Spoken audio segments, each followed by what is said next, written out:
اس معاملے کے اوپر نوٹس لیا جاتا اور بروقت کارروائی شروع کی جاتی تو یہ معاملہ جو آج سپریم کورٹ میں زیر سماعت ہے تو یہ سپریم کورٹ میں نہ آتا، جبکہ عدالت کی جانب سے یہ بھی کہا گیا کہ متعلقہ اداروں کی غفلت اور لاپرواہی کی وجہ سے تانے جو ہیں وہ سپریم کورٹ کو سننے پڑے ہیں۔ چیئرمین نیب سے عدالت نے یہ استفسار آج چیئرمین نیب سے جو عدالت کے سوالات تھے اس کا ایک بڑا حصہ حدیبیہ پیپر ملز کی انویسٹیگیشن اور پھر وہ جو کیس جو اس کی انویسٹیگیشن بند ہوئی ہے، یہ کیس بند ہوا ہے، اس پر بھی کافی فوکس تھا عدالت کا، حدیبیہ پیپر ملز کا معاملہ جس میں جناب اسحاق ڈار کا نام آیا۔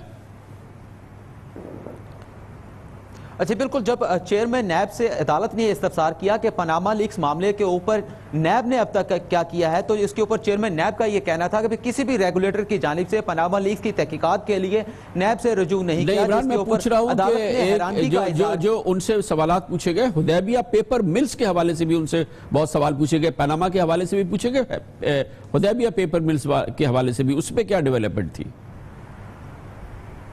جی بالکل، اسی بارے میں بتانا چاہ رہا تھا کہ عدالت نے یہ کہا کہ جب لاہور ہائی کورٹ نے حدیبیہ پیپر مل ریفرنس کے اوپر آپ کا مقدمہ خارج کر دیا تھا تو آپ کی جانب سے اس معاملے کے اوپر اپیل جو ہے وہ دائر نہیں کی گئی، جبکہ اکثر و بیشتر یہ دیکھا گیا ہے نیب کی جانب سے کہ جو غیر سنجیدہ قسم کے مقدمات ہوتے ہیں ان کی اپیل بھی سپریم کورٹ میں دائر کی جاتی ہے۔ اگر کسی شخص کے اوپر 400 روپے کی کرپشن کا الزام بھی ہے اور نچلی عدالت اس کی ضمانت منظور کر لیتی ہے تو نیب اس شخص کی ضمانت منسوخ کرانے کے لیے بھی سپریم کورٹ کا دروازہ کھٹکھٹاتا ہے اور کھٹکھٹا کے توڑ دیتا ہے۔ لیکن ہم نے یہ دیکھا ہے کہ حدیبیہ پیپر مل جس میں 1 ارب 20 کروڑ روپے کی منی لانڈرنگ کا الزام لگایا گیا، ہم یہ نہیں کہتے کہ یہ الزام غلط ہے یا درست، لیکن نیب کی جانب سے اس معاملے کے اوپر اپیل دائر کرنے کی زحمت جو ہے وہ گوارا نہیں کی گئی، اور چیئرمین نیب کو مخاطب کرتے ہوئے آج بھی عدالت نے یہ پوچھا کیا آپ یہ بتائیں گے کہ اپیل دائر کیوں نہیں کی گئی، اور جو اپیل دائر نہ کرنے کا فیصلہ تھا کیا آپ اس کے اوپر نظر ثانی کرنے کے لیے تیار ہیں، تو جس پر نیب نے یہ کہا کہ جو فیصلہ کیا گیا تھا اپیل دائر نہ کرنے کا وہ سابق پروسیکیوٹر جنرل نیب کی جانب سے جو ہے مشورہ دیا گیا تھا کہ اگر اپیل دائر کی جائے گی تو اس سے ادارے کی بدنامی ہوگی کیونکہ یہ جو اپیل ہوگی وہ فروٹفل نہیں ہوگی، اور انہوں نے یہ بھی کہا چیئرمین نیب نے کہ وہ اپیل دائر نہ کرنے کے اپنے موقف پر قائم ہیں، جس کے اوپر عدالت نے ان کو کہا کہ پھر ٹھیک ہے آپ اپنے موقف پر قائم رہیں اور پھر نتائج بھگتیں، اور اگر عدالت اس نتیجے پر پہنچتی ہے کہ چیئرمین نیب نے اپنی آئینی اور قانونی ذمہ داریوں سے لاپرواہی کی اور غفلت کی تو وہ پھر اپنے عہدے پر قائم نہیں رہیں گے۔ اچھا عمران، یہ بھی بتائیے گا کہ اب یہ کیس جو ہے اٹارنی جنرل اپنے جو آبزرویشنز ہیں، اپنے دلائل جو ہیں وہ دے رہے ہیں، اس کے بعد اب یہ کیس بالکل اختتامی مراحل میں ہے اور اب جناب نعیم بخاری جواب دیں گے اور اس کے بعد یہ سماعت جو ہے وہ کنکلوڈ ہو جائے گی، پھر فیصلے کی باری ہوگی۔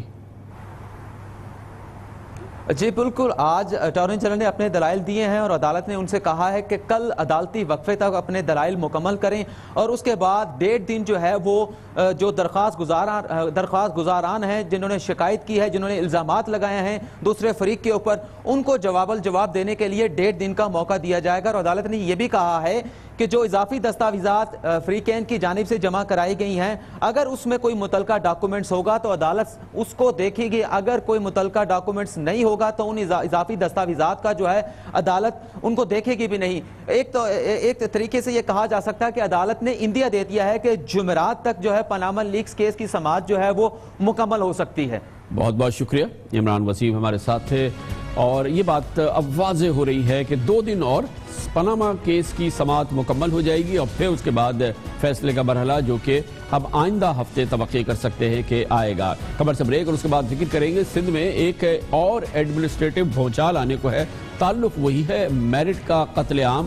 یہ اس دفعہ خالصتاً پیپلز پارٹی کے گزشتہ 8 سالوں کا معاملہ نہیں ہے، سندھ میں میرٹ کا قتل عام 90 کی دہائی میں بھی ہوا ہے۔ وہ معاملہ سامنے آیا ہے جب 4 مختلف وزرائے اعلیٰ نے اپنے خصوصی اختیار استعمال کیے اور اعلیٰ عہدوں پر اب من مانے طریقے سے اپنے لوگوں کو اپوائنٹ کر دیا۔ سپریم کورٹ آف پاکستان نے اب اس کا نوٹس بھی لیا ہوا ہے اور اس سلسلے میں کل ایک بہت اہم سماعت ہونے والی ہے، اس کی بات کرتے ہیں چھوٹے سے وقفے کے بعد۔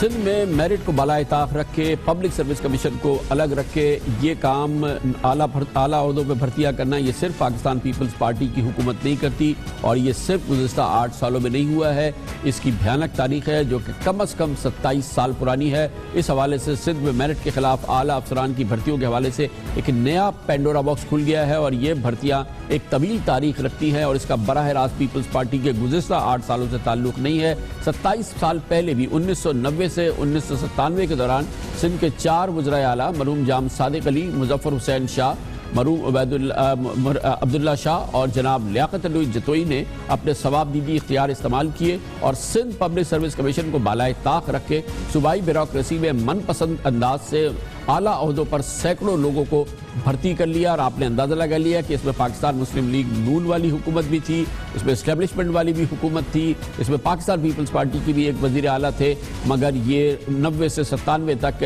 خالصتاً پیپلز پارٹی کا دور نہیں تھا۔ خلاف ضابطہ بھرتی ہونے والے 100 سے زائد آفیسرز اس وقت بھی سندھ کی حکومت میں مختلف کلیدی پوسٹنگز پر ہیں، کچھ لوگ سیکرٹری ہیں، کوئی کمشنرز ہیں، کوئی ایس ایس پی ہیں، کچھ اور اعلیٰ عہدوں پر فائز ہیں، اور ان کا معاملہ جسٹس امیر ہانی مسلم کی سربراہی میں 3 رکنی بینچ کے زیر سماعت ہے۔ کل اس سلسلے میں بہت اہم سماعت ہوگی۔ یہ کیس سپریم کورٹ میں اس وقت سامنے آیا ہے جب ایک پٹیشن میں یہ موقف اختیار کیا گیا کہ حکومت سندھ نے اسٹینوگرافر سے صوبائی سیکرٹری بنائے گئے اختر غوری کو ابھی تک اپنے عہدے سے کیوں نہیں ہٹایا۔ ایڈوکیٹ جنرل سندھ ضمیر گھمرو نے عدالت کو بتایا کہ 1990 میں نافذ ہونے والے قانون کے تحت وزیر اعلیٰ سندھ کے براہ راست اعلیٰ عہدوں پر افسران کی بھرتی کے اختیارات تھے جو 1997 تک جاری رہے، جس پر جسٹس امیر ہانی مسلم نے ریمارکس دیا، ہم نہیں چاہتے کہ 20 سال پہلے لائے گئے آفیسرز کو گھر بھیج دیے جائے، حکومت انہیں ریٹائر ہونے کا آپشن دے تو عدالت کیس ختم کر دے گی، لیکن اگر مجبور کیا گیا تو بدقسمتی ہوگی۔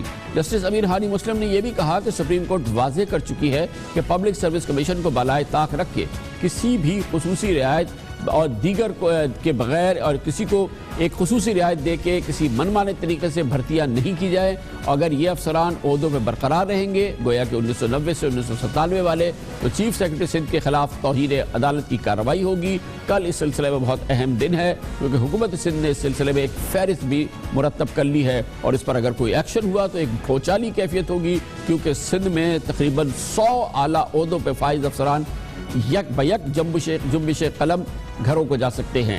بہت اہم ڈیولپمنٹ ہے، اس پر بات کرنے کے لیے ہمارے ساتھ موجود ہے ہمارے نمائندے خصوصی اختیار کھوکر۔ بہت بہت شکریہ اختیار کھوکر صاحب۔ کیا یہ معاملہ ہے؟ سندھ حکومت کل کیا کیس لے کے جا رہی ہے سپریم کورٹ آف پاکستان میں، اور کیا توقعات ہیں؟ جی خان صاحب، یہ حکومت سندھ اہم معاملہ ہے۔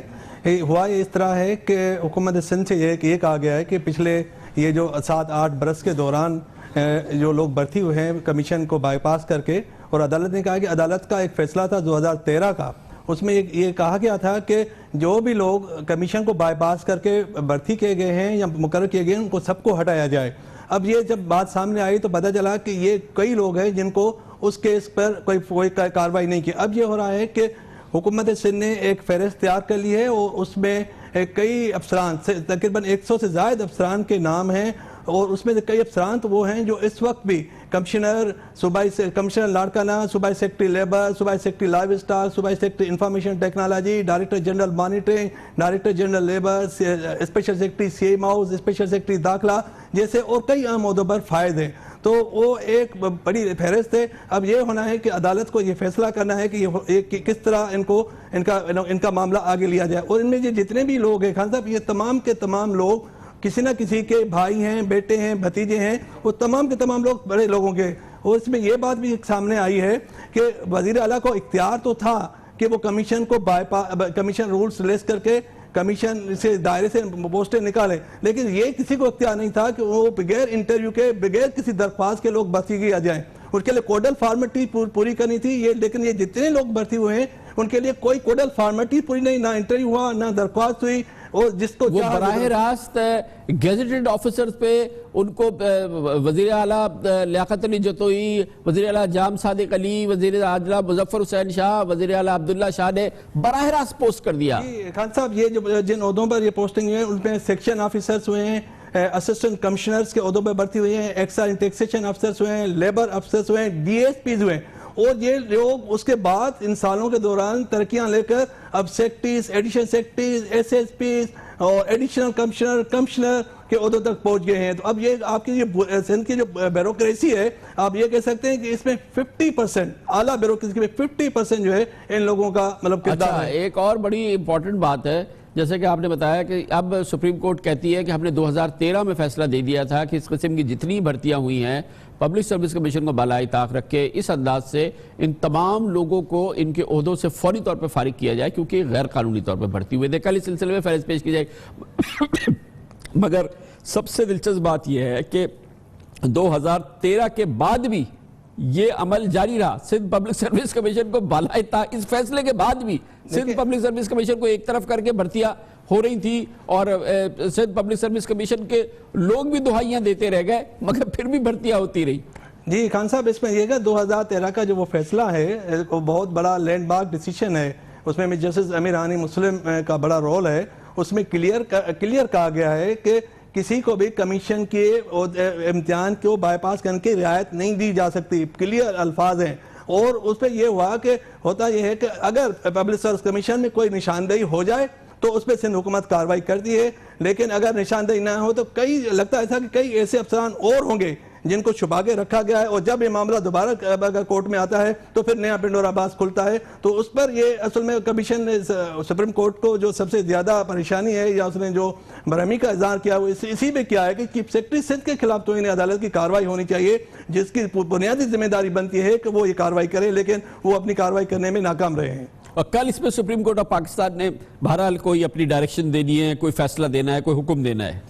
کل اصل میں یہی ہے کہ یہ جو کیس یہاں سے تیار کر کے لے گئے ہیں افسران, اس میں سب سے پہلے کہ ایک 10 افسران ہیں جن کی جو ناموں کی نشاندہی ہوئی ہے سپریم کورٹ کے, ان کا سروس پروفائل پیش کیا جائے گا. اور وہ 10 افسران خود بھی پیش ہوں گے جن میں سیکرٹریز بھی ہیں, ایڈیشنل سیکرٹریز بھی ہیں. اور اس کے علاوہ محکمہ سروسز نے خطوط لکھ کر تمام محکموں سے ایسے افسران کی فہرستیں طلب کی.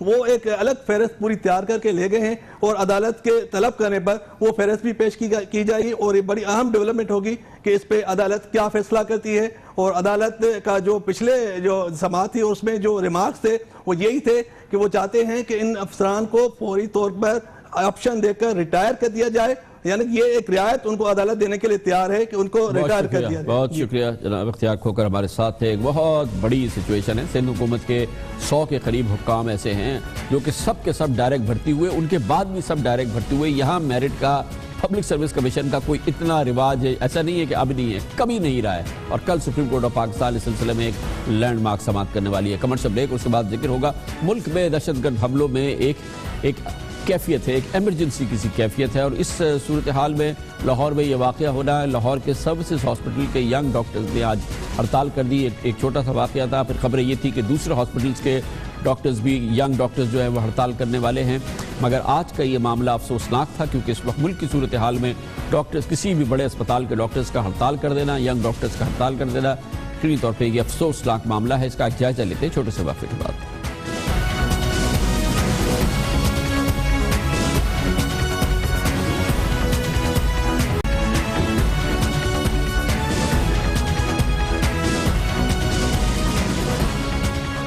توڑ دہشت گرد حملوں کی وجہ سے ملک میں اس وقت ایک ایمرجنسی کی سی کیفیت ہے. اور چند روز پہلے لاہور میں دہشت گردی کا ایک بڑا واقعہ پیش آیا ہے جس کے زخمی اس وقت بھی اسپتالوں میں زیر علاج ہیں. لیکن اسی لاہور میں حالات ایسے ہیں کہ لاہور کے سرکاری ڈاکٹرز نے آج ایک بار پھر ہڑتال کر دی. اس سے پہلے لاہور کے سرکاری اسپتالوں میں ینگ ڈاکٹرز کی ہڑتال ایک معمول کا عمل ہے, لیکن آج کے ماحول میں یہ ایک غیر معمولی واقعہ ہے. اطلاعات کے مطابق سروسز ہاسپٹل میں ڈاکٹرز کی اینٹی کرپشن حکام کے ساتھ ہاتھا پائی ہوئی, جس کے بعد ینگ ڈاکٹرز نے سروسز ہاسپٹل, جنرل ہاسپٹل, جنا ہاسپٹل, میو اور گنگا رام ہاسپٹل میں کام چھوڑ کر احتجاج شروع کر دیا.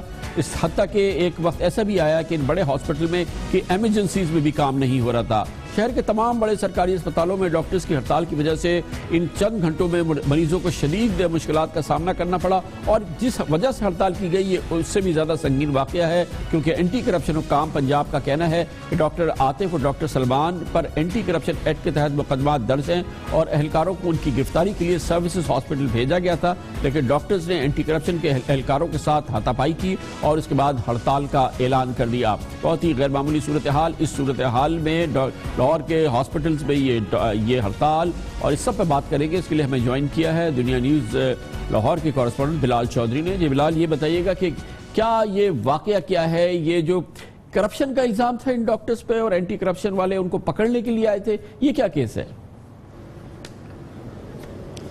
جی بالکل کامران بھائی، کیس کچھ اس طرح ہے کہ محکمہ اینٹی کرپشن میں ڈاکٹر عاطف مجید اور اس کے ساتھ ساتھ ایک سابقہ ایم ایس ڈاکٹر عمر بلوچ اور اس کے ساتھ ساتھ مزید کچھ وائی ڈی اے کے ڈاکٹر حامد بات مزید کچھ ممبران شامل ہے جس پہ کرپشن کا الزام ہے۔ اس میں یہ ہے کہ انہوں نے ڈاکٹر ہاسٹل کا جو کینٹین تھی اس پہ غبن کیا ہے اور اس کے ساتھ ساتھ ڈیزل اور ادویات میں بھی انہوں نے کروڑوں روپے کی کرپشن کیا ہے۔ اس حوالے سے محکمہ اینٹی کرپشن میں ایک درخواست دائر تھی جس حوالے سے پروسیڈنگ کے دوران وہ ڈاکٹر عاطف مجید کو سروس ہسپتال کی ایمرجنسی میں پکڑنے کے لیے آئی اور تقریباً رات کا ٹائم تھا جس کی وجہ سے دوسرے جو ینگ ڈاکٹرز تھے وہ بھی مشتعل ہو گئے۔ انہوں نے اس دوران جو ہے ایک ہنگامہ آرائی ہوئی جس کے نتیجے میں ڈاکٹر عاطف مجید اور جو محکمہ اینٹی کرپشن کی جو ٹیم تھی اس میں کافی گرما گرمی ہوئی جس کے نتیجے میں ہاتھا پائی ہونے کی صورت میں ینگ ڈاکٹرز نے جو سروس ہسپتال ہے اس کی ایمرجنسی کو بند کرنے کا اعلان کر دیا۔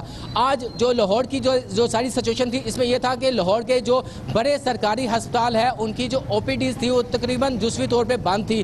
سروسز ہسپتال جو کہ لاہور کا ایک بڑا ہسپتال ہے، ٹیچنگ ہسپتال ہے، اس کی ایمرجنسی آؤٹ ڈور انڈور تمام جو ہسپتال کی ایکٹیویٹیز تھی وہ بند تھی اور اس کے ساتھ ساتھ لاہور جنرل ہاسپٹل جو کہ دوا کا ایک بڑا ہسپتال ہے اس کی بھی جو او پی ڈیز تھی وہ مکمل بند تھی، جبکہ جناح ہاسپٹل، گنگا رام ہاسپٹل، میو ہاسپٹل اور چلڈرن ہاسپٹل جو کہ بچوں کا بڑا ہسپتال ہے اس میں بھی جزوی طور پر ہڑتال تھی۔ ینگ ڈاکٹرز جو ہے وہ اسٹرائک پہ تھے، وہ پروٹیسٹ کر رہے تھے۔ اچھا اس وقت کیا پوزیشن ہے بلال؟ اس وقت سروسز ہاسپٹل کی خاص طور پہ اور دوسرے ہاسپٹلز کی کیا کیفیت ہے؟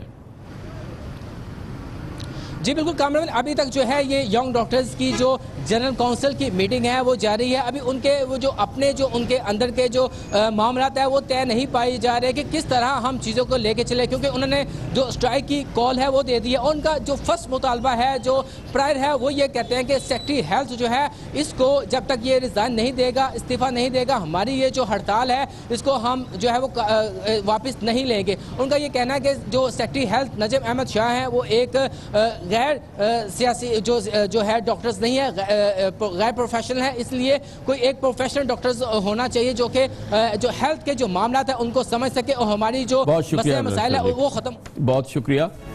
اس کے ساتھ ہی ایک وقت ہے بریک کا، اس دوران آپ نیوز ہیڈ لائنز بھی دیکھیں گے، جس کے بعد آج کی دوسری اہم ترین خبریں اور ان سے جڑے ہوئے تبصرے اور تجزیات جاری رہیں گے۔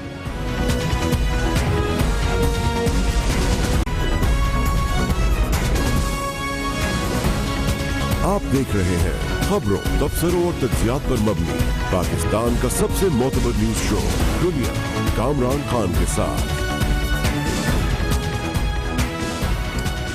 حکومت کے لیے آج خاصی سبکی کا سامان ہے۔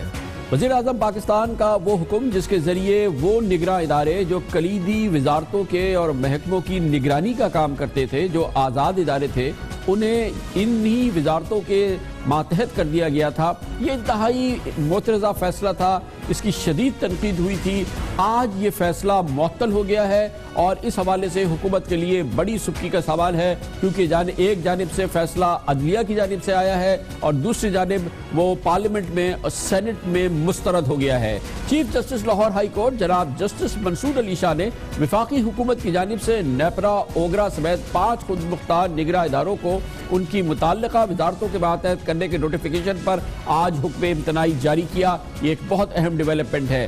کل سینٹ کی چیئرمین جناب میاں رضا ربانی نے ایک 17 صفحات پر مشتمل رولنگ دی تھی۔ اس رولنگ کے تحت مشترکہ مفادات کونسل کی مشاورت کے بغیر وزیر اعظم کسی خود مختار ادارے کی منتقلی نہیں کر سکتے۔ ایسا کرنا صوبائی اکائیوں کے حقوق کی خلاف ورزی اور وفاقی نظام، حکومت اور آئین کے منافی ہوگا، یہ جناب میاں رضا ربانی نے کہا۔ کچھ اسی قسم کی آبزرویشن آج لاہور ہائی کورٹ کے چیف جسٹس جناب جسٹس منصور علی شاہ کی جانب سے بھی سامنے آئی۔ وزیر اعظم جناب نواز شریف نے 2 مہینے پہلے وفاقی وزارتوں کی نگرانی کرنے والے کلیدی اداروں جیسے پانی و بجلی کی وزارت کی امور کی نگرانی کرنے والے نیپرا، تیل اور گیس کے امور اور وزارت کی نگرانی کرنے والی اتھارٹی اوگرا، سرکاری خرید و فروخت کی شفافیت جانچنے والے ادارے پیپرا، ٹیلی فون موبائل کمپنیوں کی ریگولیٹرز پی ٹی اے اور نشریات کے لیے فریکوینسی کے نگرانی کرنے والے ادارے ایف اے بی کو انہی کی متعلقہ وزارتوں کے ماتحت کر دیا تھا۔